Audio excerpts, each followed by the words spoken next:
Hey, how are you guys? The kids looked forward to weekly video calls with their father, who was living abroad. I thought that after his tenure was over, we could live happily together again as a family of 4. But my name is Michelle.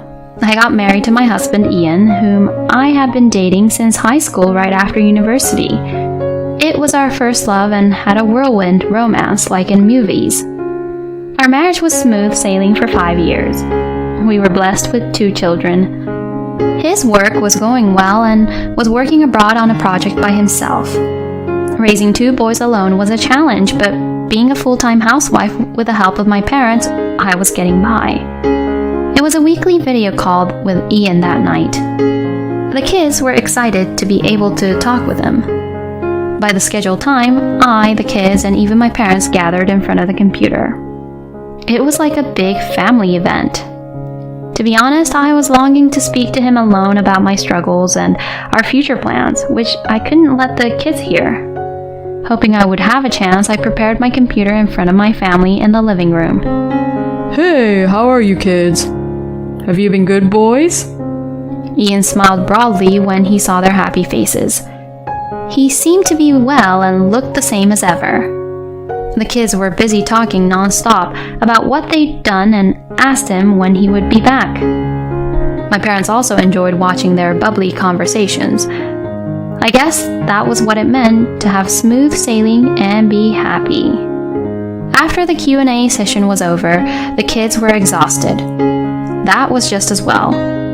Ian lived in a country where there was a 12-hour time difference. They were normally in bed by that time, but for that specific occasion, they took a nap during the day to stay up. We'll put the kids to bed. You guys can talk in private if you like. My parents were considerate and left the living room with them. I appreciated them for doing more than I could expect. We talked for half an hour about the kids' growth and future plans. And Jack finally managed to swim 25 yards the other day. He just wants to swim every day now. And Dean's doing very well in school and his teacher praised him. I'm looking forward to their future. Lately, I've been thinking, thanks to your work, we have a good life. But when I think about them growing up fast, I want them to have a little more time with you during this sensitive period. Of course, I know it's difficult. I understand, but these couple of years are very important for my career. If the project succeeds soon, it will be easier for me to come back. I'll be able to spend more time with you guys then. Let's be strong for them. He encouraged me. After that, I gossiped a bit about mommy friends and asked him about his plan for the day. Soon I reached the limit of sleepiness. My parents, who had put the kids to bed and returned to the living room, also looked tired. I'm sorry, I'm exhausted now. I have an early start tomorrow, so I'm going to bed. I thought I had hung up the video call. My brain must have shut down already because I turned off only the camera and the speaker, and the call itself was still connected. I must have looked to Ian as if the call had ended. I felt satisfied after having spent some quality time with him. Thank you guys for putting them to bed. Let's recharge our energy too. Good night. I was about to get up from my seat. Okay, one thing is done. Hello, I'm done with the family call. You can come over now. I heard Ian's happy voice calling someone. Huh? Still on the line? Apparently, someone was coming to his place. He mentioned earlier that he had to go to the project site later for an inspection. I wondered if it was someone from work. I had a bad feeling when I heard his overly sweet voice. The sleepiness that had made me feel as if I could sleep as a log earlier had vanished. I told myself that it was probably just a colleague picking him up. Hopefully, it was just unfounded anxiety and nothing was going to happen. Even though I thought so, I clicked on the record button on the screen. Ian had left the room to take a shower, and only the bed was in the view. My parents also seemed to be a little uncomfortable with the tone of his voice. He can't hear us now, can he? My mom asked in a hushed voice. The camera and microphone are off right now, so he can't. My dad warned me that it wasn't nice to peek into his privacy and that I should have turned it off. Just a little bit until he leaves for work. I want to see how he prepares for work, please. I persisted, and the three of us continued to watch the screen together. About 15 minutes later, the doorbell rang, and I heard Ian saying, "Hold on, coming." I still didn't know what to expect. And there was nothing wrong with taking a shower before going to work and having his colleague pick him up. I still couldn't help but feel uneasy and suspicious about his cheerful voice. I saw him get out of the shower and walk across the bedroom in his bathrobe. I thought to myself, oh no, it's finally happening. He wouldn't wear a bathrobe when his colleague is picking him up, right? The closet is probably in his bedroom. My mom was anxiously talking to my dad and me. Then we heard a woman's voice in the distance. We saw her, probably in her 20s, with her hand wrapped around his waist, come into the screen. I wondered if happiness was something that could fall apart so suddenly. Thinking so, I stared at the screen with my parents. This is it, isn't it? It's unbelievable. I tried to come up with something better to say, but my throat felt tight and nothing else came out. I'm going to hunt him down. Otherwise, I won't be able to calm myself. I'm keeping quiet for now for the recording of important evidence, but I'm going to make sure he takes responsibility for this. My dad was furious. Ian was lying on the bed with the woman kissing and playing with her breasts on the screen. I felt like a fool, wondering what I was doing. I wish we could go on another trip. We spent quite a bit last time. Do you still have any money to spare? She asked while showing him the pictures of their trip on her phone. Don't worry, I've told the accounting guy to separate my paycheck stubs. My wife doesn't know how much I get paid. I also handle the family savings, so even if I spend a little, she won't know. He was very relaxed. While I was raising the kids here, he was enjoying a trip with his mistress. Moreover, as far as I heard, they went to a place I had repeatedly told him that I wanted to go. And then, sure enough, they started doing the deed. I felt nauseated, but my parents and I watched them on the screen with blank expressions. My dad said, "You don't have to watch all this. Go to bed now. It's harmful to your eyes." I'll have to see it as evidence later anyway, so let me just get it over with. I put on a brave face and replied nonchalantly. After they were done, and just as the mistress was about to leave, I quietly turned off the computer. It was already 3 a.m. We all must have been overwhelmed by mixed feelings, and I could see that my parents were exhausted. Guys, let's go to bed for now. We went back to our respective bedrooms, but I could not sleep at all.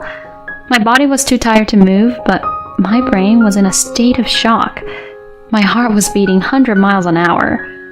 A sense of loss, a sense of despair, and an indescribable sense of closure overwhelmed me.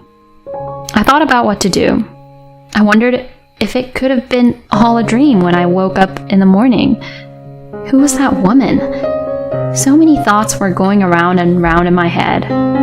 As I was fighting the sick feeling and trying to regulate my breathing, the morning came. What's wrong, Mom? You don't look well. My kids were worried. Sorry, I was talking to your dad until late and didn't sleep much last night. I made up a little lie. Your mom is tired today. Nana and I will drop you guys off. My parents took over my task for me. Get well soon, Mom. Let's go. The encouragement from the pure and kind kids almost brought tears to my eyes. I tried hard not to cry and send them off with a smile. I needed to get some sleep. I couldn't think straight. I drank a glass of water and went back to the bedroom. Ian was supposed to come back in 2 months. I had to prepare as much as I could before then and protect my kids no matter what. I swore to myself as I fell asleep. I must have been more exhausted than I thought. I slept until my kids came back. Mom, wake up. Grandpa wanted takeout today, so we got a pizza. Hurry, hurry. Jack woke me up, and I staggered into the dining room. Mommy, are you okay? Dean looked at me worried. Yes, I'm okay, thank you. I'm feeling much better seeing you boys. Did you have fun today? I tickled them, pretending to be cheerful. Stop it! No! They were relieved to see me looking joyful. Seeing them happily play around, my parents also looked a little relieved. You can't fight a war on an empty stomach. As I ate my pizza, I thought about the future. First, I told myself to find out who the woman was, and then took a mental note to make an appointment with an attorney. There was no end to what I would have to do if I started thinking about custody, alimony, and so on. For the time being, I thought it would be best to consult an attorney. I didn't want to spread the rumors by consulting my friends. Fortunately, I was a housewife and had time during the day. After dinner, I put the kids to bed and called my parents into the living room. About yesterday, there's no point in dwelling on it. If I didn't have kids, I would have procrastinated. Strangely enough, when I thought about them, I became calm. I need your help. Then, without a pause, my dad said, Of course. While you were sleeping, I called an attorney I used to know. I know him from when one of my friends was cheated on by his wife, he said proudly. I was very grateful, but I knew it was nothing to be proud of. I turned to look at my mom. I will help you as much as I can. I trusted Ian so much, but he betrayed us. I wouldn't be satisfied if I didn't do anything. She readily agreed. I wasn't sure what she was planning, but she seemed to be enjoying the situation. I made an appointment with the attorney this weekend. Can you be there? My dad asked about my schedule, and my mom said, Don't worry, I'll watch the kids. The next day, we started rolling. We had 2 months until Ian's visit. We wanted to settle everything before then. First, I checked all the SNS. It was surprisingly easy to find out about his mistress. She worked for the same company as him. She was a secretary at an overseas branch. I went to his company and explained the situation to his local boss to get his help. His boss was at first puzzled, but as soon as I showed him the video of the infidelity, he held his head in his hands. I am very sorry. I will share the situation with my supervisor and take the appropriate action. Next, we discussed filing for divorce, alimony, and the necessary information with the attorney. The video evidence of his infidelity alone was conclusive, and I also had a copy of the bank statement and contact information of the mistress. It was almost perfect, so I was told not to worry. Of course, I had to report it to my parents-in-law. At first, they denied the accusation and said I was making it up to get alimony. But as soon as I showed them the video, they fell quiet and apologized to me frantically. We are so sorry. We will do everything we can to help you. The most painful part was explaining the situation to my kids. I honestly didn't know what to tell them. If I lied and told them that he couldn't come home for a long time because of work, they would grow up looking forward to visiting him without question. I didn't want to do that. I made up my mind and told them. Your dad lied to me in a very unforgivable way. I'm very hurt. I can't live with him anymore when he comes back. I'm sure you guys will miss him, but will you come and stay with me? They didn't seem to understand the gravity of the situation yet, but they said they wanted to be with me. I couldn't help but cry. I'm sorry. I'm very sorry. Then came the day Ian returned. I told him that I had reserved a private room at a restaurant to welcome him home with the family. I waited for him with my parents, my in-laws, and his boss. As soon as he arrived at the restaurant, Is there anything you need to tell us? My father-in-law asked him, managing to suppress his anger. What's going on? Boss! All of you! What's this all about? He was flabbergasted by the situation. There's no point in keeping a secret. All I need is your signature. I slammed the divorce papers, alimony charge, and a letter of termination from his company. He was stunned and frozen, and my in-laws started yelling at him. I told him to speak to my attorney and left the restaurant with my parents. After that, I want to start over with you. It was wrong. I love only you with all my heart. his forgive me messages rolled in non-stop, so I told him to go through my attorney and blocked him. He staked out in front of my house a few times and tried to clear the path through my parents. He intentionally bumped into them and spoke to them in a strangely friendly manner. He tried various ways to get close to me, including talking to mutual acquaintances. Of course, I brushed them off. I called the police when he showed up at my house, and my parents completely ignored him. I told my friends the whole story and put the word out. He was completely isolated. I was told later that when I called the police, he got a little out of control. He was charged with assault and battery and joined the National Criminal Database. On the day of the court hearing, he asked to see the children at least once a month. When I asked him how dare he come to see them, he shrunk and fell silent. He did have the right to see them, so if they asked to see him, he was allowed to do so with me present for a limited time. Since he came back, he had been having a pretty spectacular time. He lost his family, was disowned by his parents, and was eventually laid off from his job. He was living on the edge while working part-time jobs to pay alimony. The salary he lied about and the savings, which were used up in the end, were used against him to make up a considerable amount of alimony. He also broke up with his mistress. He couldn't afford to pay child support, so his parents were paying on his behalf as a way of apology to their grandchildren.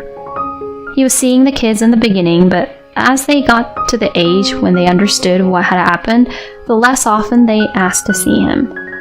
From the day I found out about his affair to the day of divorce passed like a storm. It's a funny story now.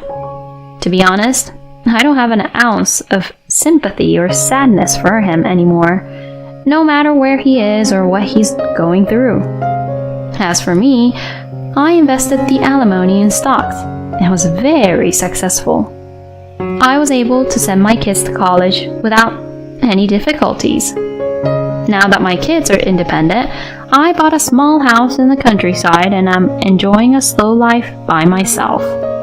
What I enjoy most now is seeing my adorable grandchildren. Although it's not a convenient place like the city with everything you need, it has a lot of nature, clean air, and a very pleasant community. I don't have a lot of reasons to go to the city, so I'm satisfied with this tranquil place. I have a family who loves me very much.